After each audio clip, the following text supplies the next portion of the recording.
The dream that changed everything. Nora Bennett woke up gasping, her heart racing like she had just run a marathon. The morning light filtered through her thin curtains, but her mind was still trapped in the vivid dream that felt more real than her own bedroom. In that dream, she had been cradling a baby with dark curls and striking gray eyes. The infant had smiled at her, and she had felt such overwhelming love that tears streamed down her face even now, in her waking state.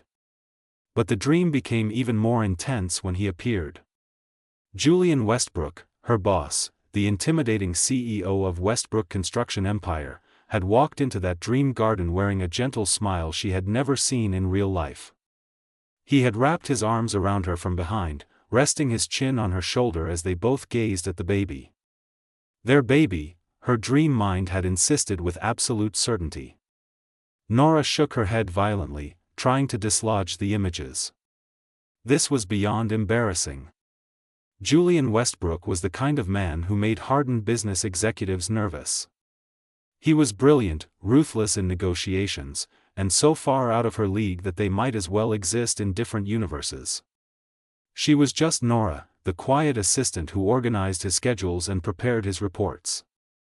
She lived in a cramped apartment with outdated furniture, taking care of her sick mother whose medical bills consumed every penny she earned.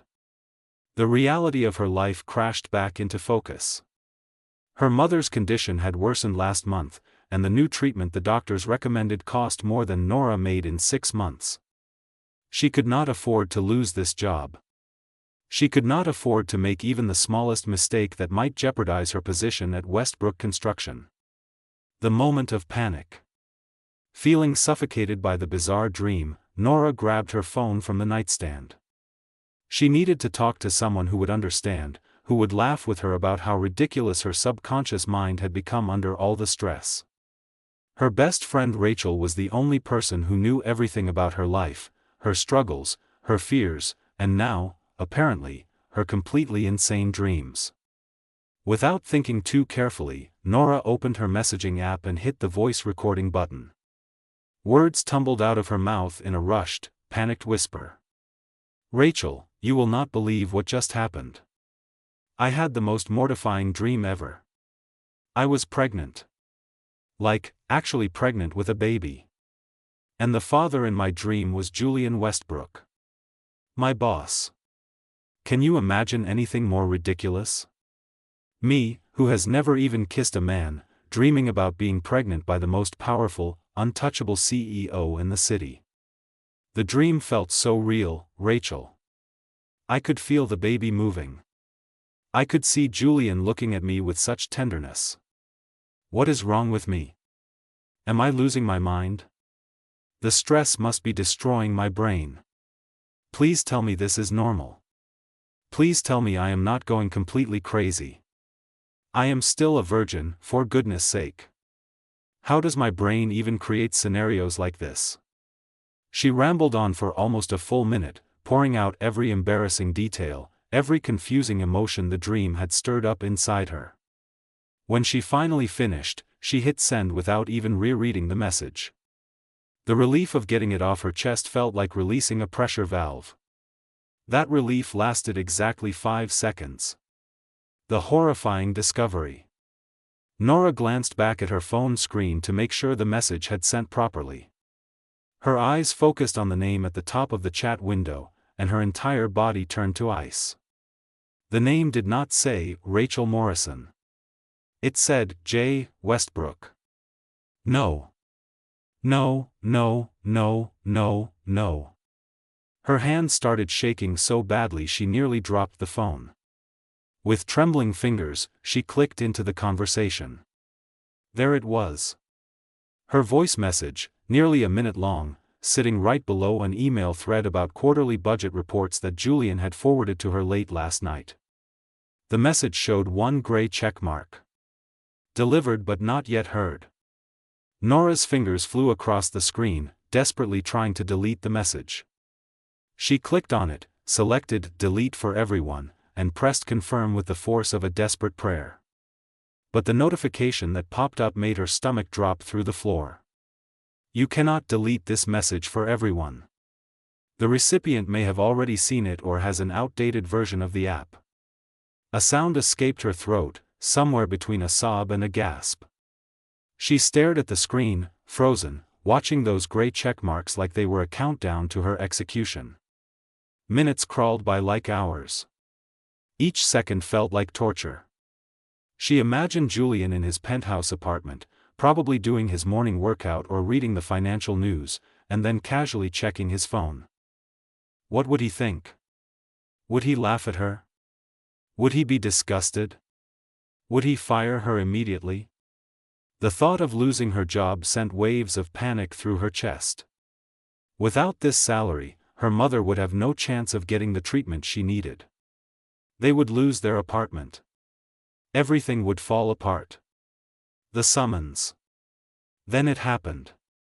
The 2 gray checkmarks turned blue. He had listened to it.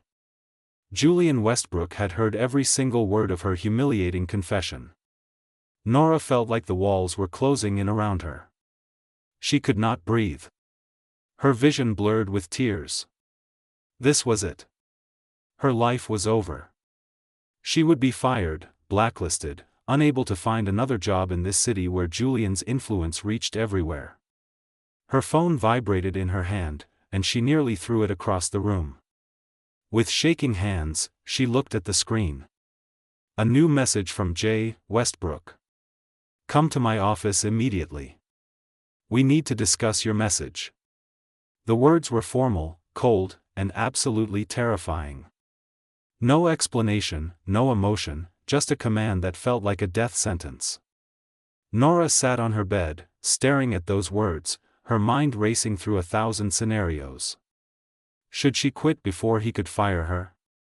Should she apologize profusely in writing? Should she just disappear and never show her face again?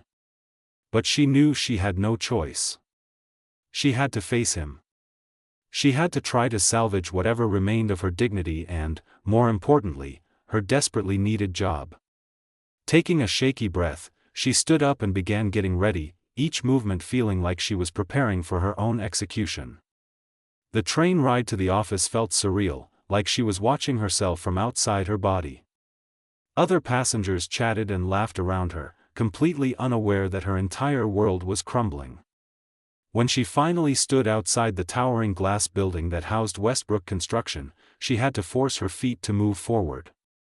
The elevator ride to the executive floor felt eternal. Each floor that passed brought her closer to the confrontation she dreaded more than anything. When the doors finally opened, Julian's assistant gave her a curious look but gestured toward his office door. Nora knocked softly, her knuckles barely making a sound against the heavy wood. Come in. His voice was unmistakable, deep and commanding. She pushed the door open and stepped inside, her heart hammering so loudly she was sure he could hear it across the room, the unexpected reaction. Julian Westbrook stood by the floor-to-ceiling windows of his office, his tall frame silhouetted against the morning skyline. He did not turn around immediately when Nora entered, and the silence stretched between them like a tightrope she was terrified of walking across. Her legs felt weak, her palms were sweating, and she clutched her bag so tightly her knuckles turned white. When he finally turned to face her, Nora braced herself for anger, for mockery, for the cold dismissal she knew she deserved. But his expression was unreadable. His gray eyes, the same shade she had seen in her dream baby, studied her with an intensity that made her want to disappear into the floor. Sit down, Nora, he said, gesturing to one of the leather chairs facing his massive desk. She obeyed mechanically, perching on the edge of the seat like a bird ready to flee at any moment. Her hands twisted together in her lap, and she could not bring herself to meet his gaze. Julian moved to his desk but did not sit. Instead, he leaned against it, arms crossed over his chest. The posture should have looked casual, but on him, it only emphasized his commanding presence. He was wearing a charcoal suit that probably cost more than her entire year's rent, and his dark hair was perfectly styled. Everything about him screamed power, control, and a world so far removed from hers that the dream seemed even more absurd in the harsh light of reality. I listened to your message, he began, his voice steady and businesslike. Multiple times, actually. Nora felt her face burn with humiliation so intense she thought she might actually pass out. "Mr. Westbrook, I am so incredibly sorry. There are no words to express how mortified I am. It was a terrible mistake. The message was meant for my friend, and I was half asleep, and stressed, and I know that is no excuse. I completely understand if you want to terminate my employment. I just ask that you give me 2 weeks to find something else because my mother. I am not firing you, Nora." The words cut through her panicked rambling like a knife. She looked up at him, confused, searching his face for any sign of what he was thinking.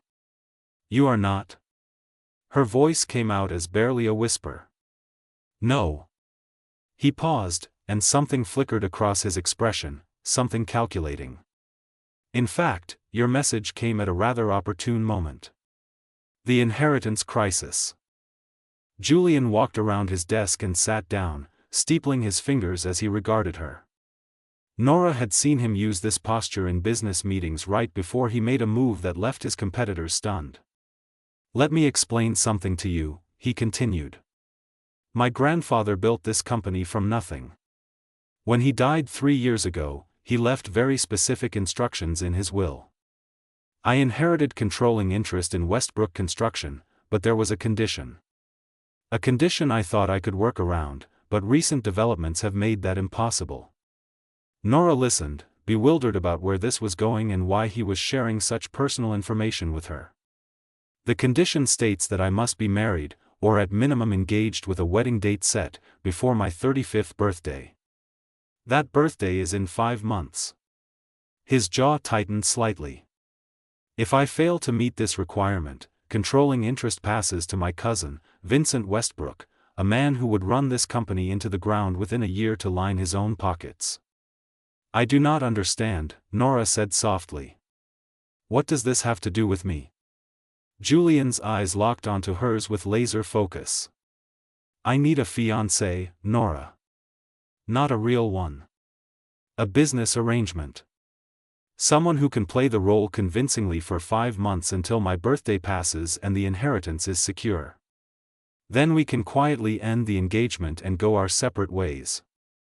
The words hung in the air between them, and Nora felt like she had stepped into an alternate reality. This could not be happening. CEOs did not propose fake engagements to their assistants.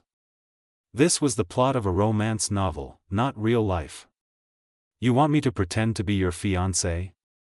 She could barely form the words. "Yes." He said it with the same tone he used to approve construction budgets. "Think about it logically. You are already part of my professional circle, so our connection would not raise suspicions. You are intelligent, well-spoken, and presentable. Most importantly, you need money desperately, based on what I know about your mother's medical situation." Nora flinched. Of course he knew. He probably knew everything about his employees' lives. It was the kind of information a man like Julian Westbrook would consider relevant. "I am offering you a solution to both our problems," he continued, leaning forward. "You help me secure my inheritance, and in return, I will pay you $500,000. Half up front, half when the engagement ends.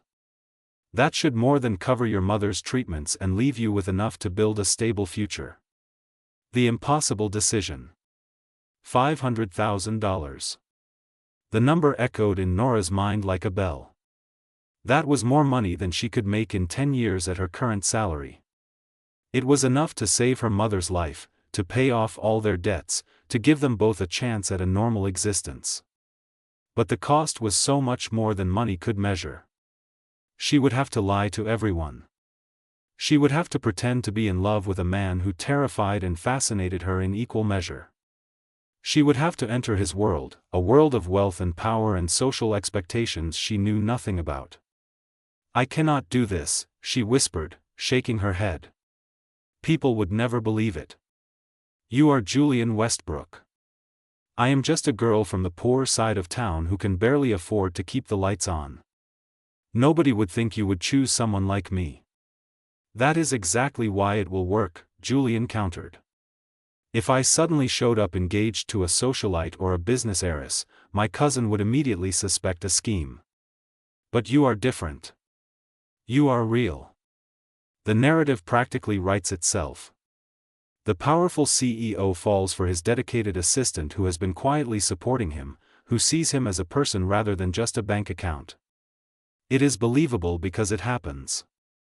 But it would not be real, Nora said, her voice cracking slightly. Does that matter? Julian's tone was pragmatic, almost cold. This is a business transaction. We both get what we need. You save your mother. I save my company and the livelihoods of 5,000 employees who depend on Westbrook Construction. Personal feelings are irrelevant. Nora closed her eyes, her mind spinning. She thought about her mother, growing weaker each day in their small apartment. She thought about the medical bills stacked on their kitchen table, the collection calls she ignored because she had no way to pay. She thought about the dream she had woken up from this morning, the impossible fantasy of holding a baby and feeling loved by this untouchable man. Reality was not a dream. Reality was harsh and unforgiving. And reality was offering her a lifeline, no matter how strange or uncomfortable. What would I have to do? She asked quietly, opening her eyes to find him watching her intently. The contract. Julian pulled a folder from his desk drawer. Of course he had already prepared documents. The man probably had contingency plans for contingency plans. The arrangement would last 5 months, he explained, sliding the folder across the desk to her. During that time, you would attend social events with me, meet my family, and behave as my fiancé would in public. In private, we maintain professional boundaries. You would move into my penthouse to make the arrangement appear legitimate, but you would have your own room, your own space. There would be no physical expectations beyond what is necessary for public appearances, hand-holding, perhaps a kiss on the cheek for photographs. Nora opened the folder with trembling hands. The contract inside was dense with legal language, but certain phrases jumped out at her. Mutual discretion. Non-disclosure agreement. Financial compensation structure. Termination conditions. You would be compensated separately for your continued work as my assistant, Julian added. The $500,000 is purely for the engagement arrangement. I will also cover all expenses related to your mother's medical care immediately upon your signature. You would not have to wait for the upfront payment. That detail made Nora's breath catch. Immediate medical care for her mother. No more waiting, no more watching her suffer because they could not afford the treatments she desperately needed. I need time to think, Nora said, though her mind was already tilting toward the impossible solution to her impossible situation. You have until 5 o'clock this evening, Julian replied, glancing at his watch. I need to announce the engagement by the end of the week to counter Vincent's legal challenges. If you decline, I will need to pursue other options quickly. He stood, signaling that the meeting was over.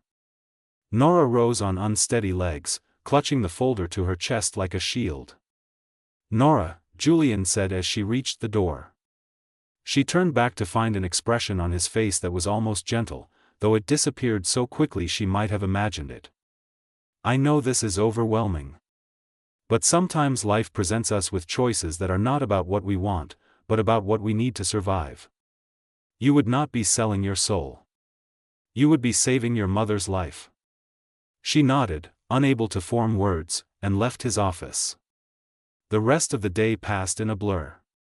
She sat at her desk, mechanically answering emails and organizing files, while her mind wrestled with the decision that would change everything, the agreement.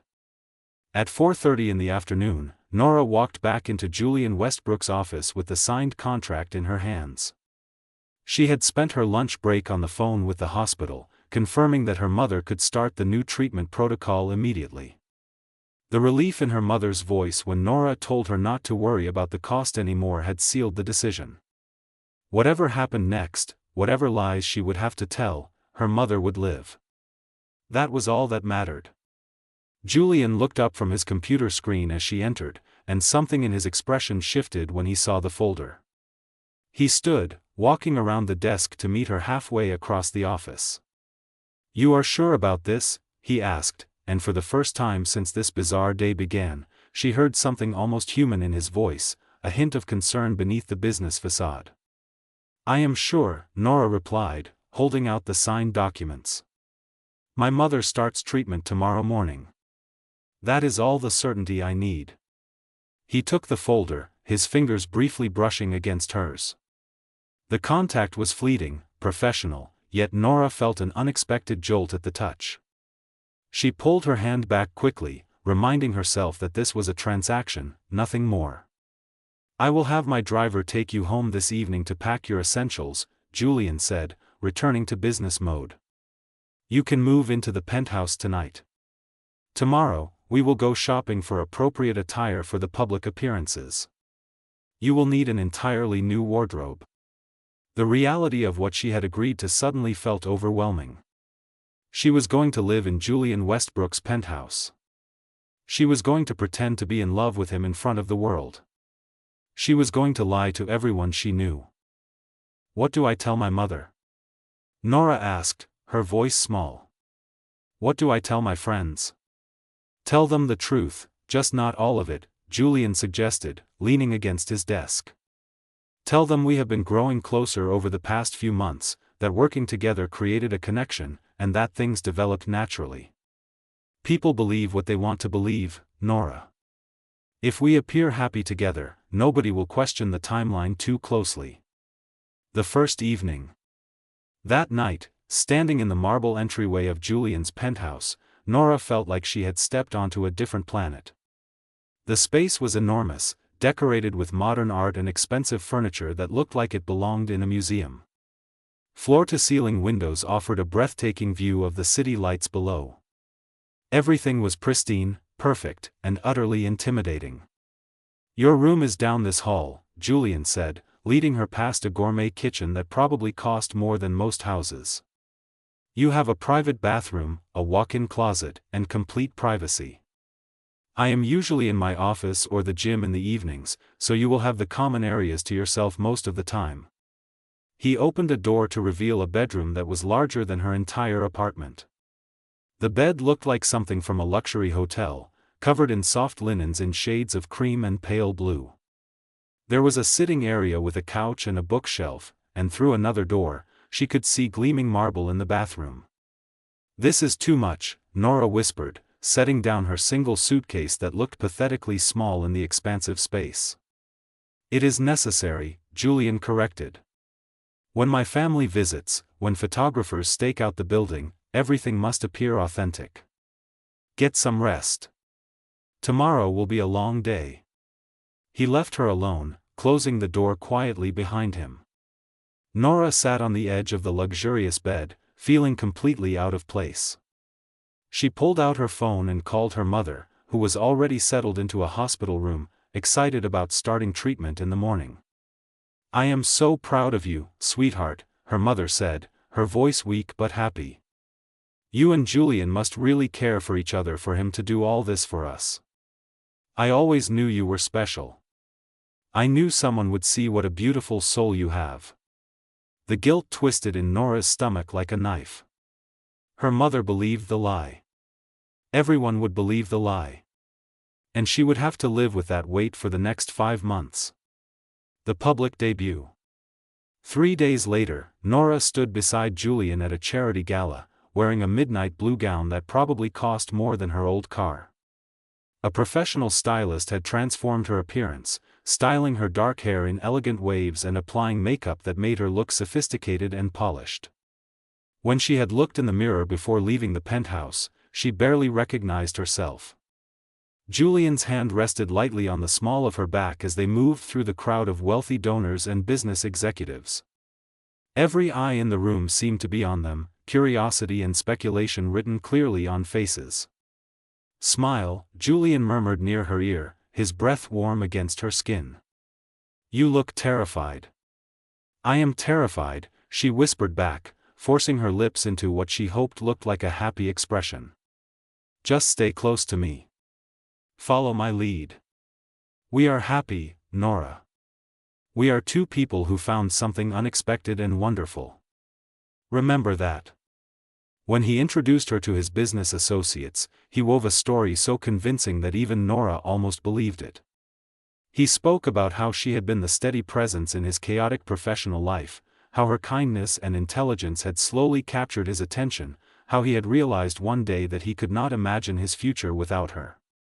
The lies flowed smoothly from his mouth, each word perfectly calculated. But what unsettled Nora was the way he looked at her when he spoke. His gray eyes held a warmth that seemed genuine, a tenderness that made her heart beat faster despite knowing it was all performance. "You are a very good actor," she told him later, when they had a moment alone near the bar. Something flickered across Julian's face, an expression she could not quite read. "Perhaps," he said quietly. "Or perhaps some truths are easier to speak than others." Before Nora could ask what he meant, a photographer approached, requesting a picture of the newly engaged couple. Julian pulled her close, his arm wrapping around her waist. She felt the solid warmth of his body against hers, caught the subtle scent of his cologne, and when she looked up at him, found him already gazing down at her with an intensity that stole her breath. The camera flashed, capturing a moment that looked absolutely real. The shift. Over the following weeks, something began to change. The lines between performance and reality started to blur in ways that frightened Nora. Julian began asking her about her life, her dreams, her thoughts on things beyond work schedules and business meetings. They shared dinners at the penthouse, conversations that stretched late into the night, discussions about books and movies and childhood memories. She learned that behind the cold businessman exterior was a man who had lost his parents young, who had built his empire partly to honor their memory and partly to prove he was worthy of the legacy they left behind. She discovered he volunteered anonymously at youth centers, that he loved old jazz music, that he sometimes woke from nightmares about failing the people who depended on him. And Julian, in turn, seemed genuinely interested in her stories. He listened when she talked about caring for her mother, about the dreams she had put on hold to pay medical bills, about the books she loved to read when she could steal moments for herself. He remembered small details she mentioned in passing and surprised her with thoughtful gestures, like filling the penthouse library with her favorite authors or arranging for her mother to have a private room with a view. "This is still just business, right?" Nora asked one evening, standing beside him on the penthouse balcony as they watched the sunset paint the sky in shades of gold and pink. Julian was quiet for a long moment. "That was the agreement," he finally said, but his voice lacked the certainty it had held weeks ago. "Julian," she pressed, turning to face him. "What are we doing here? Really?" He looked at her then, and the walls he kept so carefully constructed seemed to crack. "I do not know anymore," he admitted. "This was supposed to be simple. A transaction. A solution to a problem. But you have a way of seeing past all my defenses, Nora. You look at me like I am just a man, not a bank account or a business opportunity. Do you have any idea how rare that is in my world?" Her heart was pounding now, emotions she had tried so hard to suppress rising to the surface. "This was not supposed to be real," she whispered. "I know." He reached out, his hand cupping her cheek with surprising gentleness. "But somewhere along the way, pretending to care about you became the easiest role I have ever played. Because I was not pretending anymore. The truth." The confession hung between them, vulnerable and honest. Nora felt tears prick her eyes, overwhelmed by the impossibility of everything. "I am still just me," she said. "When this contract ends, I will go back to being the girl who could barely afford groceries. Your world, these galas, this penthouse, none of this is really mine. We come from completely different places. Then maybe it is time we stop thinking about where we came from and start thinking about where we want to go," Julian replied. "I have spent my entire life making calculated decisions, weighing pros and cons, treating relationships like business mergers. But you make me want to take a risk that has nothing to do with profit margins or inheritance clauses. You make me want to be reckless." He leaned closer, his forehead resting against hers. "Tell me you do not feel this too. Tell me I am imagining the way you look at me when you think I am not paying attention. Tell me this is still just business to you, and I will step back. We will finish the contract exactly as planned, and I will let you go." Nora's breath caught in her throat. She could lie. She could protect her heart and maintain the careful distance that would make the inevitable ending easier. But standing here, with the man who had somehow become so much more than her boss, so much more than a business arrangement, she could not force the words out. "I cannot tell you that," she whispered. "Because it would not be true." The kiss that followed was nothing like the staged pecks they had shared for cameras. It was real and deep and filled with weeks of suppressed longing. Julian's arms wrapped around her, pulling her close, and Nora felt like she was finally waking up from a dream only to discover that reality could be even more beautiful. When they finally pulled apart, both breathless, Julian smiled, a genuine, unguarded expression that transformed his entire face. "So what happens now?" Nora asked, her hand still resting on his chest, feeling his heartbeat racing as fast as her own. "Now we stop pretending," Julian said simply. "The contract, the arrangement, we honor it because we gave our word. But after my birthday, after the inheritance is secured, I want to ask you properly. No contracts, no business deals. Just me asking if you will give us a real chance."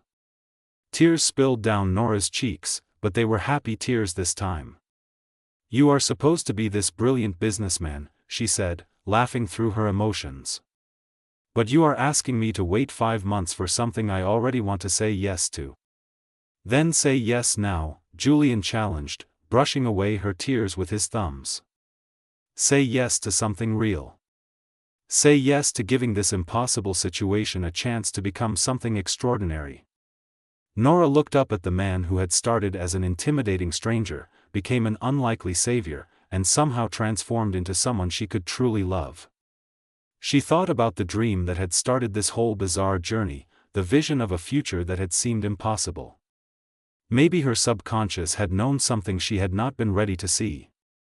Maybe some dreams were not fantasies but premonitions of what could be if two people were brave enough to take the leap. "Yes," she whispered. "Yes to all of it." As the city lights twinkled below them and the stars began to appear in the darkening sky, Nora Bennett realized that sometimes the wrong message sent to the right person could change everything. Sometimes embarrassing confessions could lead to beautiful beginnings. And sometimes, the most unlikely love stories turned out to be the most real ones of all. Their 5-month contract would end eventually. But the love that had grown between them, unexpected and genuine and absolutely worth fighting for, was just beginning. The end.